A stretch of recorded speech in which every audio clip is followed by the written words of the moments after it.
నూరి గారు 10 సంవత్సరాలు అయితుంది కడపకు వచ్చని చెప్పేసి. హ్మ్. గత 5 సంవత్సరాలు అంటే 2019లో జగన్మోహన్ రెడ్డి గారు అధికారంలోకి వచ్చిన తర్వాతనే ప్రభుత్వాన్ని విమర్శించడం పెద్ద ఎత్తున పని పెట్టుకున్నారని చెప్పేసి. అంతకుముందు లేదని చెప్పేసి. ఏదో ఊరూరు తిరిగి 4 మెడికల్ క్యాంపులు పెట్టేసేసుకొని ఒక మూటతో ముందుకెళ్తా ఉండే. అక్కడ వచ్చిన ఎక్స్పోజ్ అంతా తీసేసుకొని ప్రస్తుతం ఉన్న ప్రతిపక్ష పార్టీకి లబ్ధి చేకూర్చడానికి అధికార పార్టీ మీద పెద్ద ఎత్తున విమర్శలు గుప్పిస్తుంటారు. మీ మీద ఉన్నటువంటి ప్రధాన విమర్శ. నేను ఓటేసింది మన జగన్మోహన్ రెడ్డి గారికి, వైఎస్ఆర్సీపీకి. 2020 నుంచి నేను free medical camps Jaganmohan Reddy గారికి ఓటేసా అన్నారు. 19లో మీకు జగన్మోహన్ రెడ్డి గారికి ఓటేయాలని ఎందుకు అనిపించిందండి? ఎందుకంటే వీ నీడ్ ఏ చేంజ్ అనుకున్నాము. దట్టు ఎందుకంటే నేను ఫ్రాంక్గా చెప్తున్నాను అబ్బా, మాకు మెంటలీ ఫిక్స్ అనమాట. చంద్రబాబు నాయుడు గారు అప్పుడున్న గవర్నమెంట్ ఎక్కువగా చౌదరీస్ వాళ్ళే బాగుపడింది, సంపాదించుకుంది, అంతా చేసుకుంది. ఇప్పుడు రెడ్డిస్ మొత్తం 90% సీట్స్ అన్ని రెడ్డిస్కి ఇచ్చుకున్నారు. అదే జరిగింది.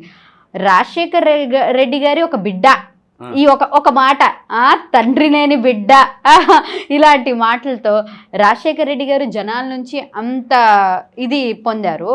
సో వాళ్ళ కొడుకు కూడా అదే చేస్తారు అని జనాల్లో నుంచి ఒక థాట్తో మేము ఓటేయడం జరిగింది, అంతే. మీరు కూడా అదే థాట్లో ఉందా? ఆబ్వియస్గా అండి. ఇప్పుడు మా నాన్న మంచోళ్ళు అయితే నేను మంచిదాన్ని అవుతాను కదా అనుకునేది థాట్. సో ఆ థాట్తో చేసాము. మిగిలిన వాళ్ళకి మీకు డిఫరెన్స్ ఉంటుంది. మిగిలిన వాళ్ళ డిఫరెన్స్ అంటే మనకు తెలియదు కదా ఇవన్నీ. అప్పుడు వరకు తెలుసా ఈయన ఇక్కడికి వచ్చి ఇలా బిహేవ్ చేస్తారు, పథకాల వల్ల ముంచేస్తారు, అప్పులు తీసుకొస్తారు. మీరు ఎక్స్పెక్ట్ చేశారా? నేను future we can't predict. So ఇంకా వేసాము, మంచిగా వాళ్ళ నాన్నగారి బాటలోనే వెళ్తారు అనుకుని.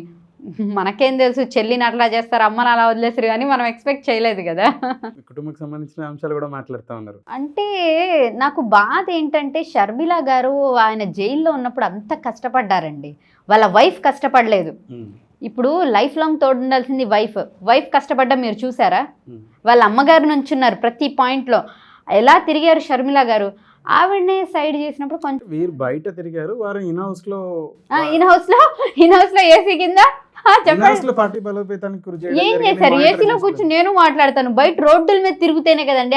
మాట్లాడడం కాదు, వారు ఎక్కడ మాట్లాడలేదు, ఫంక్షనింగ్ చూసుకున్నారు, పార్టీ కార్యక్రమాలు. ఫంక్షనింగ్ ఆవిడేం చూసుకోలేదులేండి, గంగిరెడ్డి గారు వాళ్ళ నాన్నగారు అంతా చూసుకున్నారు.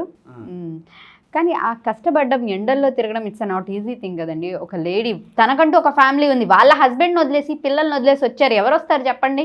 వచ్చింది కదా అన్న కోసము.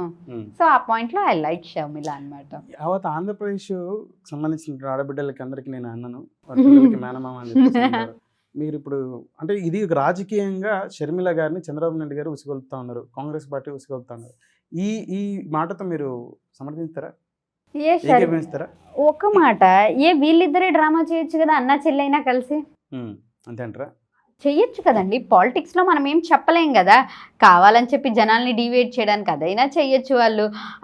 ఈవిడ రాగానే అదేదో ఫస్టే ఆంధ్రాకి రావచ్చు కదా, ఈవిడ రాగానే తెలంగాణకు వచ్చింది అంటే నేను ఆంధ్ర చూసుకుంటా, నువ్వు చెల్లి తెలంగాణ చూసుకో అన్నట్టు జనాల్లో వస్తుందా రాదా? సో తర్వాత మళ్ళీ ఆ పార్టీ అన్నారు, మళ్ళీ కాంగ్రెస్లో కలిసారు, ఇప్పుడు అటు వచ్చారు. వాటెవర్ ఏదైనా సరే జనాలకి మంచి జరిగితే చాలండి నా ఉద్దేశంలో.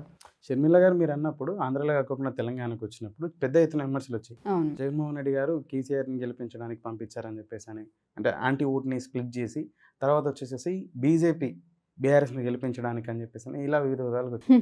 చివరాఖరికి వారు కాంగ్రెస్ని గెలిపించడానికి ఎవరు ఎక్స్పెక్ట్ కూడా చేయలేదు, ఫ్యూచర్ని ప్రొటెక్ట్ చేయలేదు, ఎవరు చేయలేదు. ఇప్పుడు మీ భావనలో వారు జగన్మోహన్ రెడ్డి గారిని ఓడగొట్టడానికి వచ్చారా, గెలిపించడానికి వచ్చారా? అంటే నాకు తెలిసి ఓడిపించడానికి వచ్చారు. సాధ్యపడుతుంది అంటారా వారి చేత?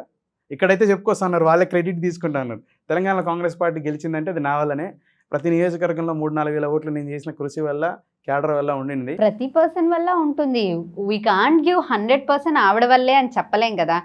ఎక్కడో ఏమో దేవుడు ఒకటి రాసి పెట్టున్నాడు, వచ్చారు, తన వల్ల తను చేయాల్సిన ఉంది, ఇక్కడ వర్క్ చేసుకుని వెళ్ళిపోయారు అంతే. ఇప్పుడు ఆంధ్రాలో మేబీ గెలిపించవచ్చు ఆవిడే, ఛాన్సెస్. జగన్మోహన్ రెడ్డి గారిని గెలిపించచ్చు. జగన్మోహన్ రెడ్డి గారిని ఎందుకు గెలిపిస్తారు? మీరన్నారు కదా ఇద్దరు అన్న చెల్లి కలిసి డ్రామా ఆడుతూ ఉండొచ్చు. డ్రామా ఆడొచ్చు, బట్ ఇప్పుడు అంత అక్కడ లేదు కదా. ఇప్పుడు మీరే చూస్తున్నారు, పర్సనల్ ఇష్యూస్, పెళ్ళికి వెళ్ళలేదు, మరియు జైల్లో మొన్న అరెస్ట్ చేపించారు రోడ్డు మీద, ఇన్ని జరుగుతున్నాయి. ఇంతకు మించి సంఘటనలు జరిగాయి 2019 కంటే ఎలక్షన్స్ ముందు. యు నో వెరీ వెల్, మీరు అక్కడ ఉన్నారు కూడా. ఇంతకు మించి జరిగాయి. అంటే వాళ్ళిద్దరి మధ్య అంతగా జరగలేదు కదా. వారిద్దరి మధ్య జరగకపోయినా సంఘటనలు అయితే ఇంతకు మించి సంఘటనలు జరిగాయి. నేను వాళ్ళిద్దరు పాయింట్ ఆఫ్ వ్యూ రిలేషన్ గురించి చెప్తున్నా.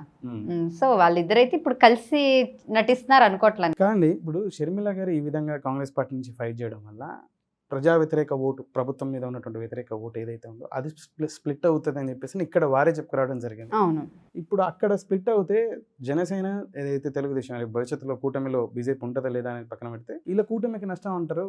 మరి ఇది మనం ప్రెడిక్ట్ చేయలేమండి. 2 టైప్స్ ఉంటాయి దీంట్లో. వైఎస్ఆర్ గారిని సపోర్ట్ చేసే వాళ్ళందరూ entire fans or entire family will not support only Jaganmohan Reddy కదా. ఆవిడ కూడా వైఎస్ఆర్ బిడ్డే కదా. సో ఈయన చేసిన పనులు కూడా వాళ్ళ ఫ్యామిలీ మెంబర్స్ దగ్గర నుంచి అందరికీ తెలుసు కదా.